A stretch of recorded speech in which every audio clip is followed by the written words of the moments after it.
Hello বন্ধুরা, লক্ষ্মী কিচেনে সবাইকে স্বাগত জানাই। আজ আমি এক নতুন ধরনের কোনো ঝামেলা ছাড়া আলুর পরোটা রেসিপি শেয়ার করব।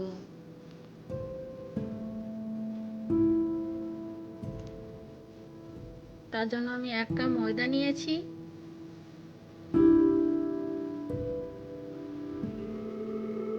চিনি নিয়েছি আর স্বাদ মতো লবণ নিয়েছি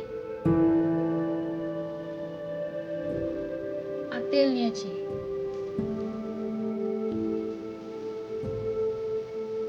তেলটা দিয়ে ভালো করে মেখে নিচ্ছি।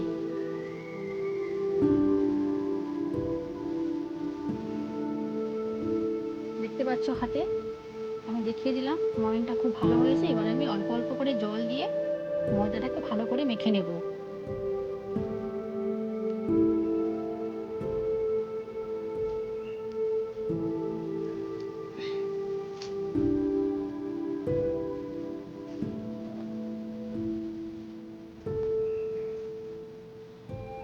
ভালো করে মেখে একটা ডো করে নেব।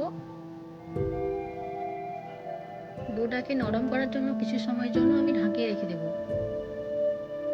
এরপর আমি কড়াইতে তেল দিয়ে আদা রসুন কুচিটা দিয়েছি, একটু নেড়ে নেব।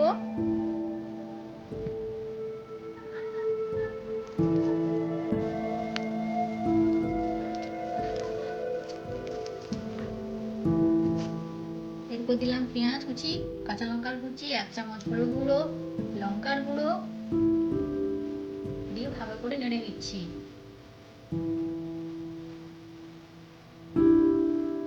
এবার সিদ্ধ আলু, আমি আলুটার মধ্যে লবণ দিয়েছি, তাই আর এখানে লবণ দেব না। মশলাগুলোকে আলুর সঙ্গে ভালো করে মেখে নিচ্ছি।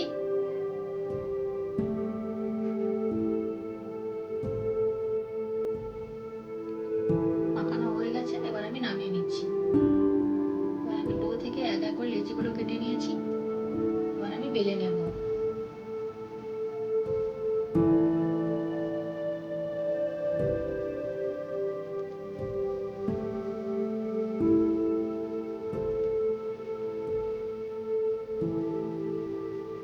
বেলা হয়ে গেছে, এবার আমি 2 চামচের মতো মশলা মাখানো আলুগুলোকে দিয়ে দেব।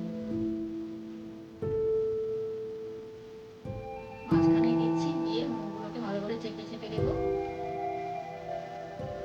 দিয়ে কিছুটা ময়দা ছড়িয়ে দিয়ে আমরা একটু বেলে নেব।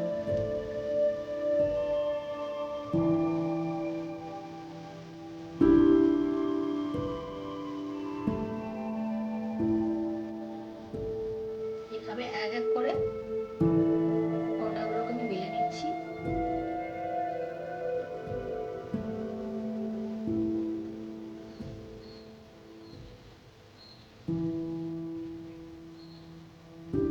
বেশি চেপে চেপে বেলবো না, হালকা করেই বেলতে হবে, যাতে ভিতরে আলুটা বাইরে বেরিয়ে না যায়, তাহলে তেলে ভাজতে খুব অসুবিধা হবে। এরপর আমি কড়াইতে তেল দিয়েছি, তেলটা গরম হয়ে গেলে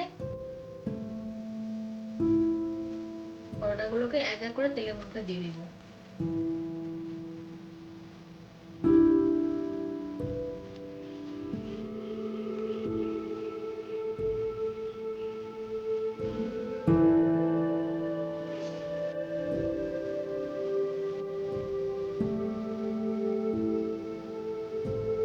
গ্যাসের ফ্লেমটা কমিয়ে দেব।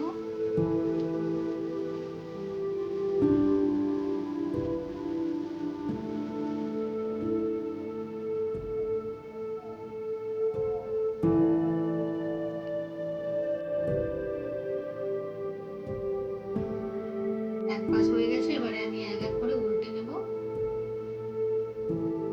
এক পাশে একটা কালার চলে এসছে,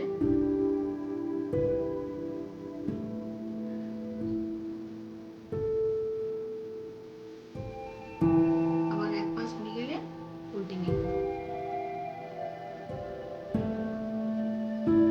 উল্টে নিচ্ছি আবার এক এক করে।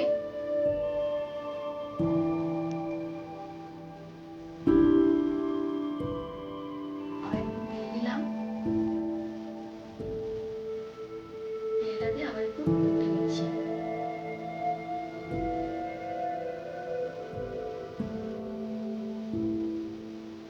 বন্ধুরা, আমার পরোটাগুলো হয়ে গেছে, এবার আমি নামিয়ে নিচ্ছি।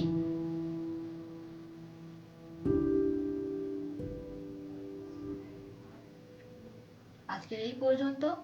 সবাইকে নমস্কার।